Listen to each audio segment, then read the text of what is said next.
사도신경으로 우리의 신앙 고백하겠습니다. 전능하사 천지를 만드신 하나님 아버지를 내가 믿사오며 그 외아들 우리 주 예수 그리스도를 믿사오니 이는 성령으로 잉태하사 동정녀 마리아에게 나시고 본디오 빌라도에게 고난을 받으사 십자가에 못 박혀 죽으시고 장사한 지 사흘 만에 죽은 자 가운데서 다시 살아나시어 하늘에 오르사 전능하신 하나님 우편에 앉아 계시다가 저리로서 산 자와 죽은 자를 심판하러 오시리라. 성령을 믿사오며 거룩한 공회와 성도가 서로 교통하는 것과 죄를 사하여 주시는 것과 몸이 다시 사는 것과 영원히 사는 것을 믿사옵나이다. 아멘. 은혜가 풍성하신 하나님, 오늘도 주의 전에 나올 수 있도록 생명길로 인도해 주시고 하나님께서 인쳐 주셔서 하나님의 자녀됨을 증거하며 살게 하시니 감사합니다. 오늘도 성령님의 지혜를 따라 살게 하시고 걷는 길이 시온의 대로 되게 하여 주옵소서. 오늘도 하나님을 단순히 지식적으로 아는 그런 환경 속에서 벗어나 우리 하나님을 체험할 수 있는 귀한 성도가 되게 해 주옵소서. 하나님께서 오늘도 허락하신 주의 사명 잘 감당하며 하나님께서 오늘도 우리의 입술을 통해서 찬양 받으시기를 원하시오니 크게 소리 높여 찬양하는 삶 되게 해 주옵소서. 우리의 살고 있는 미국 땅과 온 세상을 하나님께서 축복해 주시고 다시는 바이러스의 위협이 없도록 하나님 도와주시옵소서. 아직도 고통 중에 있는 수많은 사람들에게 은혜 주시고 더 이상 이 일로 인해서 무고한 생명 잃지 않도록 하나님 역사해 주옵소서. 하나님 아버지, 오늘도 선교사님들 지켜주시고 땅끝에 나가 주의 복음 전할 때 효과적으로 증거되어 주님 오시겠다고 약속하신 그날이 속히 도래하게 하여 주옵소서. 오늘도 함께 하신 하나님의 능력과 권세에 의지하여 우리에게 주어진 세상을 변화시키며 세상에서 하나님의 역사를 이루어가는 성도의 삶 충분하게 살게 하여 주옵소서. 하나님께서 도와주셔서 아픈 자 치유해 주시고 또 마음에 소원이 있어 하나님 앞에 간절히 간구하는 그 기도들 이루어 주옵소서. 오늘 하루도 온전히 주님께 의탁하오며 예수님의 이름으로 기도합니다. 아멘. 우리 찬양 212장 부르시겠습니다.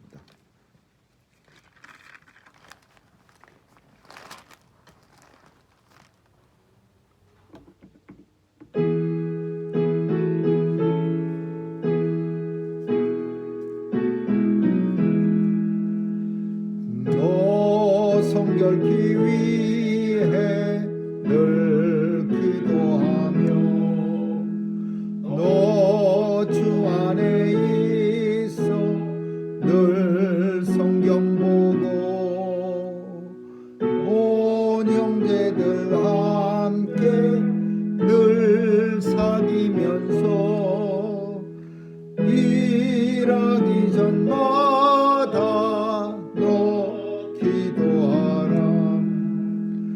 너 성결기 위해 내 머리 숙여 좋은 미리 계신 내 주께 빌라. 주 사귀어 살며 주 닮으리니 널 보는 이마다 주 생각하리. 너 성결기 위해 주 따라가고 일 다급하여도 당황치 말고 참 즐거울 때나 또 슬플 때나 너 주님만 믿고 늘 따라가라. 너 성결기 위해 늘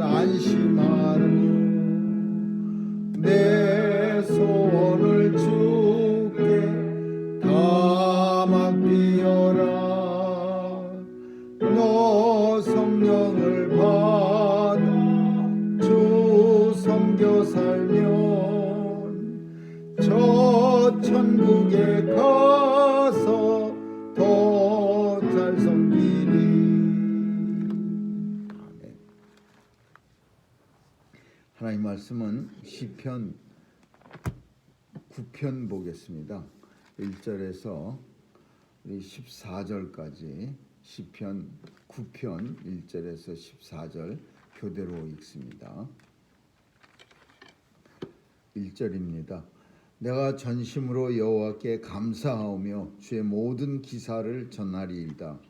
내가 주를 기뻐하고 즐거워하며 지극히 높으신 주의 이름을 찬송하리니 내 원수들이 물러갈 때 주의 앞에서 넘어져 망함이니이다. 주께서 나의 의와 송사를 변호하셨으며 보좌에 앉으사 의롭게 심판하셨나이다. 열방을 책하시고 악인을 멸하시며 저희 이름을 영영히 도말하셨나이다. 원수가 끊어져 영영이 멸망하여사오니 주께서 무너뜨린 사목들을 기억할 수 없나이다. 여호와께서 영영히 앉으시며 심판을 위하여 보좌를 예비하셨도다. 공의로 세계를 심판하시며 정직으로 만민에게 판단을 행하시리로다. 여호와는 또 압제를 당하는 자의 산성이시요 환난 때의 산성이시로다. 여호와여 주의 이름을 아는 자는 주를 의지하오니 악인은 주를 찾는 자들을 버리지 아니하시니이다. 너희는 시온에 거하신 여호와를 찬송하며 그 행사를 백성 중에 선포할지어다. 피 흘림을 신문하시는 이가 저희를 기억하시며 가난한 자의 부르짖음을 잊지 아니하시리로다. 여호와여 나를 긍휼히 여기소서. 나를 사망의 문에서 일으키시는 주여 미워하는 자에게 받는 나의 곤고를 보소서. 그리하시는 데가 주의 찬송을 더 좋아할 것이요 딸 같은 시온의 문에서 주의 구원을 기뻐하리이다. 아멘. 거기까지 읽겠습니다.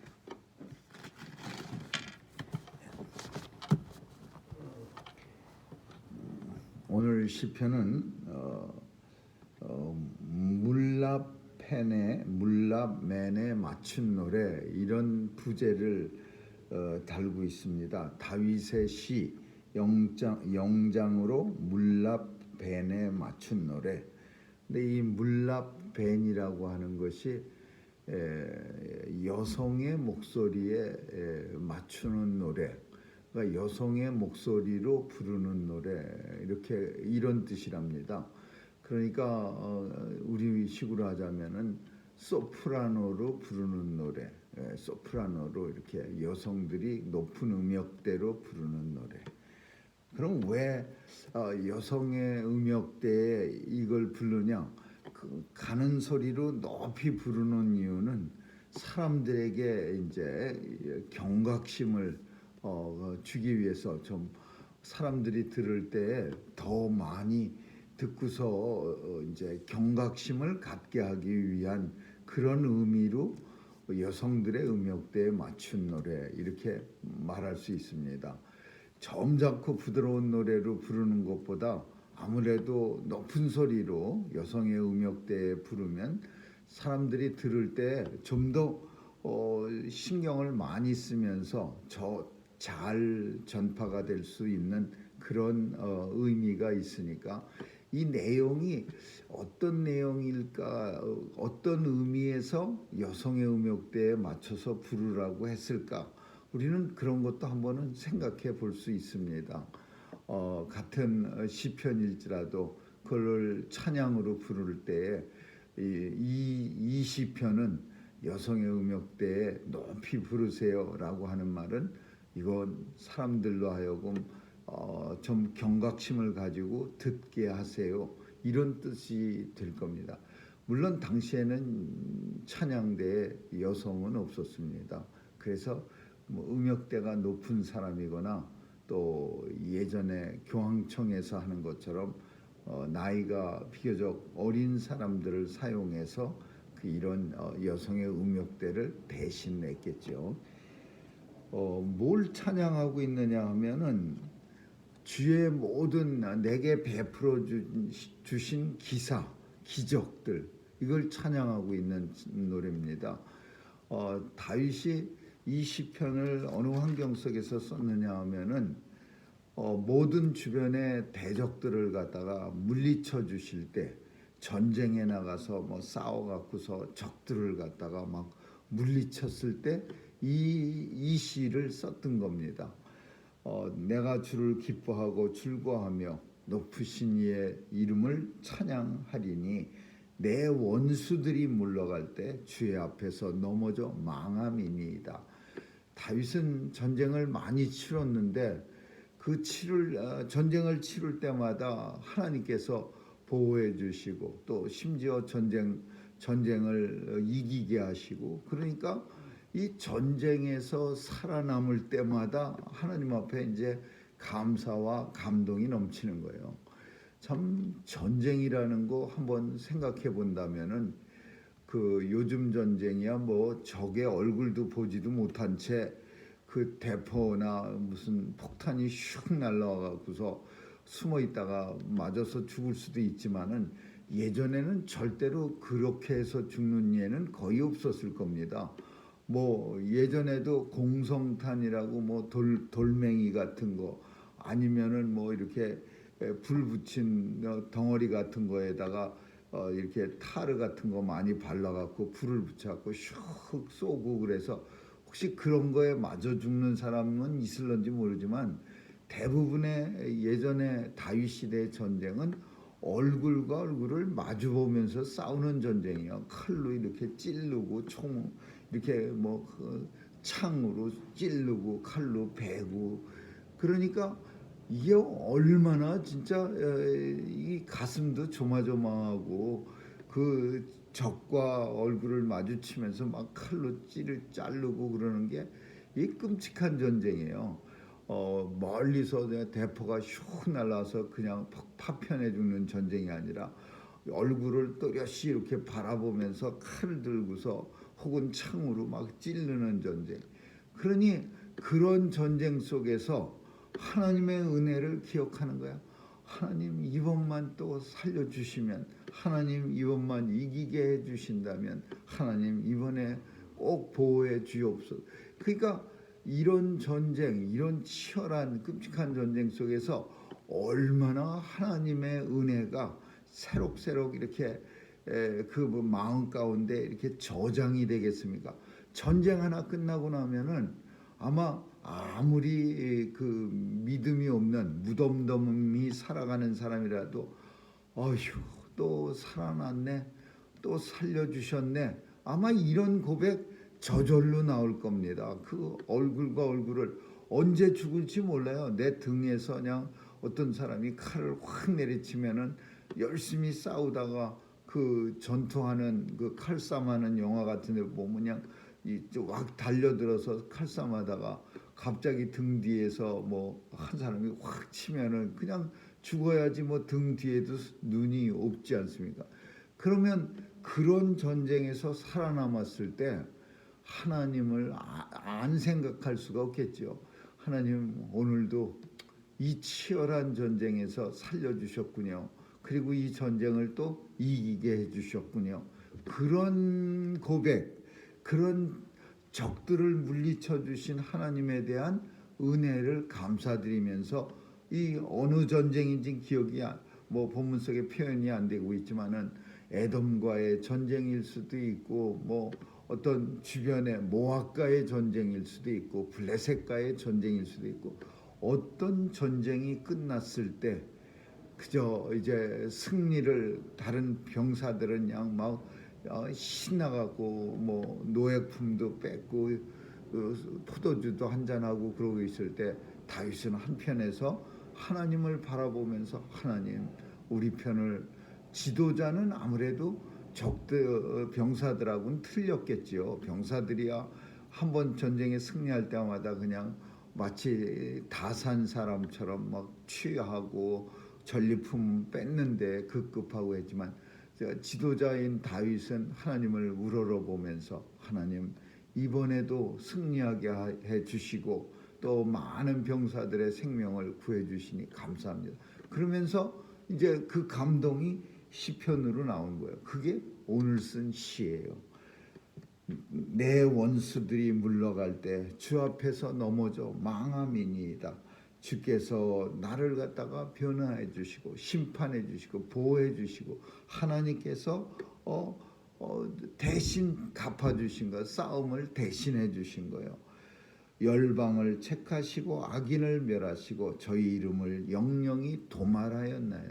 이름도 없애버렸어요. 그냥 완전히 멸망시켜버렸어요. 저의 이름을 영영이 도말하셨나이다. 그러니까 하나님, 원수를 물리치고 이기게 해주신 하나님을 찬양하는 노래, 이렇게 해야 돼요. 그러면 그 하나님에 대해서 그 전쟁을 많이 겪은 다윗이 하나님에 대해서 어떻게 생각하느냐 하면, 오늘 본문 속에서 첫 번째는 심판하시는 하나님이요, 적들을 갖다가 단순히 물리쳐 주셔서 내가 이기게 하셨다, 이런 의미가 아니라 하나님 섬기지 않고 하나님 앞에 범죄하는 사람들을 심판해 주셨다라는 의미를 받아들여요. 내 대적을 물리쳤다라는 것을 어떻게 받아들이냐? 하나님이 심판하시는 하나님, 예수 믿지 않는 백성들, 이방 사람들을 갖다가 하나님이 심판하셨다. 다윗은 그렇게 믿고 있는 거예요. 하나님은 심판하시는 하나님.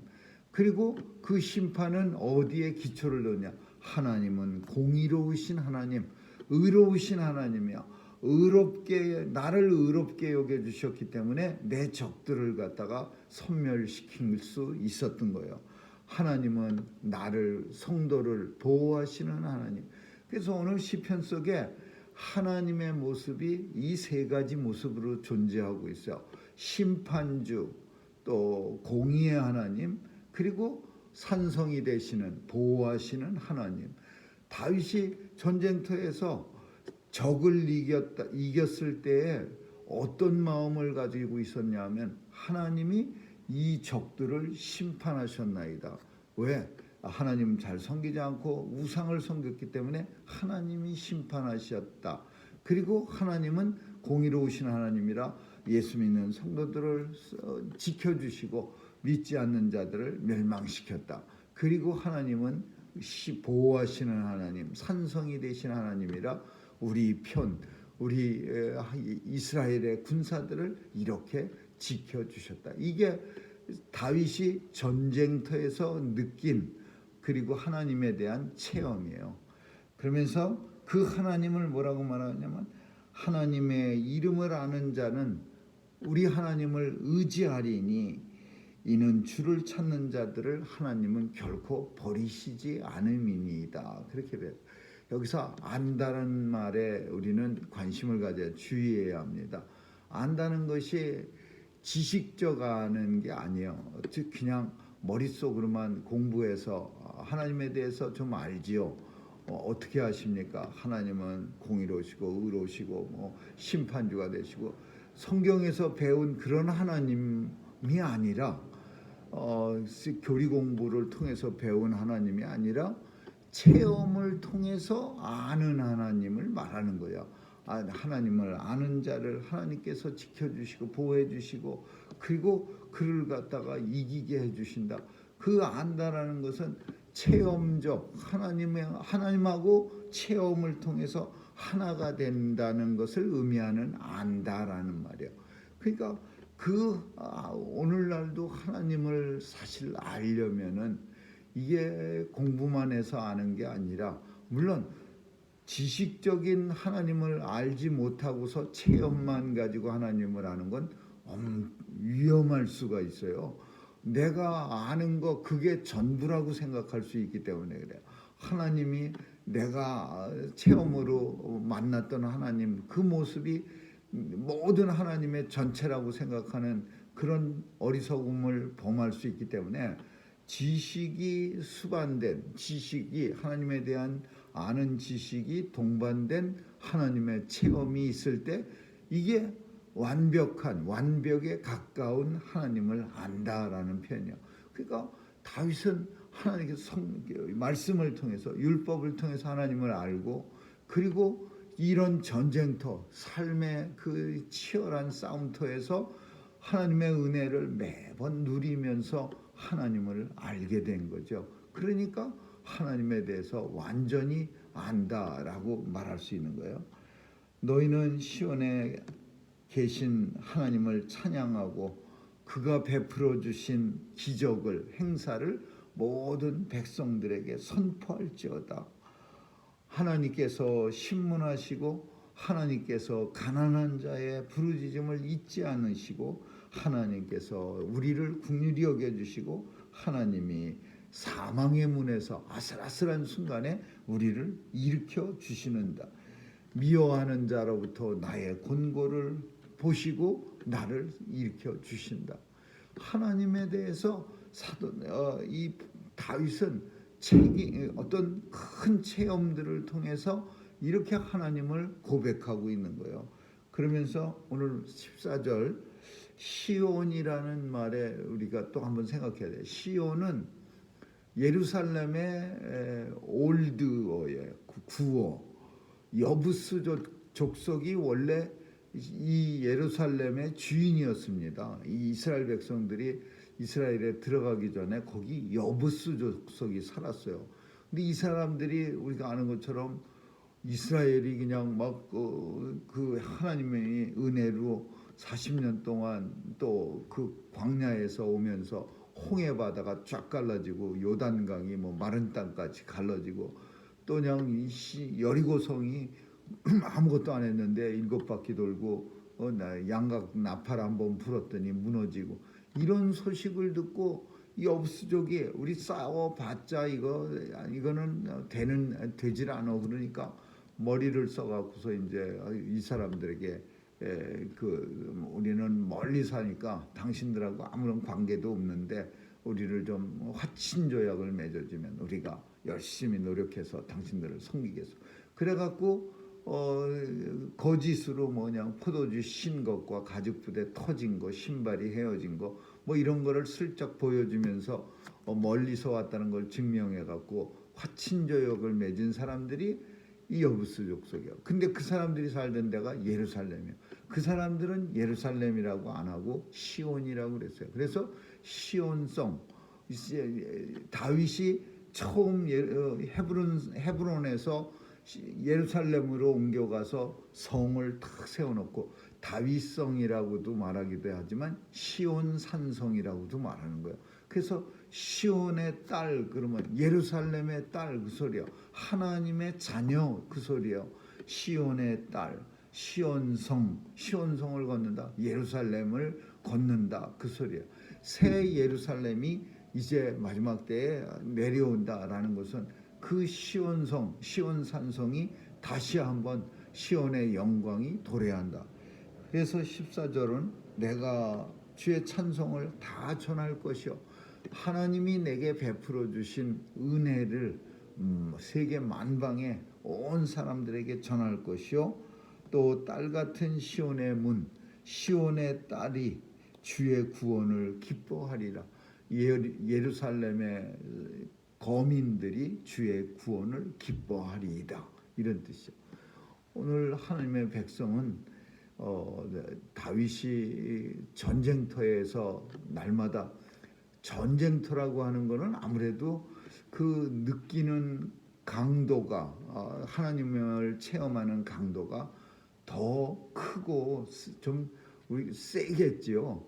왜냐하면은 전쟁은 장난이 아니라 죽음이 코앞에 있는 상태입니다. 적과 적을 이렇게 대오를 마주하고서 그냥 저 앞에 적이 한 몇천 명이 칼을 들고서 쫙 서 있고 우리 편도 쫙 칼을 들고 서 있고 근데 우리 편은 적보다는 숫자가 좀 작아서 그냥 마음속이 어지러워지는 거예요. 과연 이 전쟁에서 우리가 이길 수 있을까? 온갖 생각이 다 안 들겠어요? 우리 편이 숫자적으로도 좀 열세고 이 전쟁 무기에서도 저쪽은 병거도 있는데 우리는 이거 참 그 병거는 없고 뭐 무기도 아슬아슬한데 그 고향의 식구들은 또 이 전쟁에서 우리가 패하면 이 적들이 또 그냥 온갖 만행을 저지를 터인데 이걸 어떻게 전쟁터에서 그 적과 마주 섰을 때에 그 군사들의 그것도 군사가 아니라 지도자의 마음이 얼마나 간절했겠습니까? 하나님, 저 사람들을 심판해 주세요. 나하고 싸우는 사람이라 저 사람들을 죽여주세요. 이게 아니고 저 사람들은 하나님의 백성이 아니고 우상 섬기는 사람들이에요. 우리는 하나님 섬기는 하나님의 백성입니다. 하나님 백성이 저 우상 섬기는 사람들한테 졌다고 하면 하나님의 영광을 가리우는 일 아닙니까? 그러니까 하나님 저 사람들을 심판해 주시고 멸망시켜 주시고 그 이름을 영영히 도말해 주옵소서. 심판주가 되시는 하나님 저들을 심판해 주옵소서. 이렇게 기도하는 거야. 그리고 나서 그 두려움 속에서 전쟁이 일어나서 전쟁이 다 끝났을 때 결과가 내가 기도했던 대로 심판주가 적들을 다 물리치고 넘어가다가 꼬꾸라져 갖고 다 망하고 적들에게 노획물을 다 뺏고 그냥 군사들이 기뻐서 춤출 때 하나님이 우리에게 행한 이 기사를 이 기적을 만방에 내가 고하리이다. 이런 감동 안 주겠어요? 그러니까 하나님에 대해서 엄청난 그러니까 아주 그냥 우리가 체험하는 그런 체험 정도가 아니라 이 전쟁을 통한 체험은 굉장히 깊고 넓은 진짜 그런 하나님에 대한 체험이 되고 그 체험을 통해서 다윗의 영성은 뿌리가 깊어지고 굳은 아주 그냥 큰 뿌리 깊은 영성이 된 거죠. 아무쪼록 오늘도 우리는 삶 속에서 뿌리 깊은 영성 하나님 앞에 안다고 말할 수 있는 체험이 많은 걸 가리켜서 뿌리 깊은 영성 이렇게 말할 수 있는 거예요. 아무것도 없는 사람이 뿌리 깊다 이렇게 말할 수 있나요? 바람만 세게 불면 휙 날아가 버리는 그런 믿음을 가지고 살 때 뿌리 깊다고 말할 수 없는 거죠. 그러나 체험이 많아져서 굳건한 그 두 발 위에 단단하게 세워진 믿음 그 뿌리 깊은 영성을 만들어낸 것이 오늘 본문 속에서 보는 것처럼 체험이다. 우리는 이렇게 볼 수 있는 거죠. 아무쪼록 우리의 삶 속에서 하나님을 자주 만나고 그 하나님을 많이 체험해서 뿌리 깊은 영성을 지닌 우리가 될 수 있기를 주님의 이름으로 축원합니다. 기도하겠습니다. 좋으신 하나님 감사합니다. 오늘도 다윗의 시편 통해서 또 우리의 삶을 살펴보고 우리 하나님 삶 속에서 날마다 만나고 함께하며 체험할 수 있는 그런 뿌리 깊은 믿음을 우리에게도 허락해 주옵소서. 그래서 흔들리지 않고 어떤 환경 속에서도 우리 하나님 영광을 찬양하며 우리 하나님의 베풀어 주신 기사를 전할 수 있는 그런 담대한 믿음 허락해 주옵소서. 감사드리며 예수님 이름으로 기도합니다. 아멘. 주기도문으로 마치겠습니다. 하늘에 계신 우리 아버지여 이름이 거룩히 여김을 받으시오며 나라에 임하옵시며 뜻이 하늘에서 이룬 것 같이 땅에서도 이루어지이다.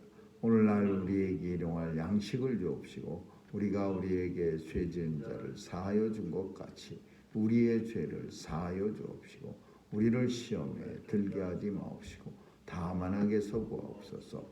대개 나라와 권세와 영광이 아버지께 영원히 있사옵나이다. 아멘.